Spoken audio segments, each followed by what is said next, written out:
Akalar, obyekti bor-ku, opa to'dasiga kelganmiz. Ishni ko'ryapsizlarmi? Juda ham idealni va cho'tki chiqqan to'liq ma'lumotni video davomida ko'rib borasiz. Abduhamid aka, nechta kotej qilyapsizlar bu yerda? 6 ta kotej bor. Aka, buni tomni ustiga polistirolmos qilibdilar. Nima imенно polistirolmos qildik bunaqa? Anchadan beri qurilish qilamiz. Loylombozlar bu boshqalar уже nima deydi? Zamondan qoldi.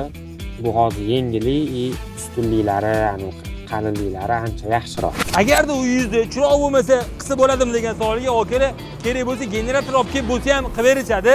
Menimcha bu qo'shimcha pul evaziga zato bitkazib berishadi. Kotej quradiganlar ham bizdan juda ko'p ko'rishadi. O'shalarga tavsiya bergan bo'larmiz. Va nima uchun? Tavsiya beraman. Birinchidan, o'zini ustunliklari ko'p, tez bitirib berishdi. Misol uchun bitta kotej yarim kunda уже bitta, misol uchun. Bu vaqt ko'p ketmadi. Yana bitta narsasini aytib o'tishim kerak. Bu polistirol lombos qolgan lombozadan afzalli tarafi sostavida polistirol granulasi bo'lganligi uchun issiq suvni umuman o'tkazmaydi. Ekologik 100% toza, o'ziga suv tortmaydi. Xudo ko'rsatmasin, tepida qanaqadir yong'in chiqadigan bo'lsa, pastga o'tkazmaydi, даже issiq suvdagi olovni ham o'tkazmaydi. Aka, videoning sizgacha yetib kelganining sababi bitta akam like bosganlar va siz uni ko'ryapsiz. Agarda sizga ham videomiz foydali bo'lgan bo'lsa, like tugmasini bosib qo'ysangiz, juda ham ko'pchilik yetib boradi va ularga foydali bo'ladi.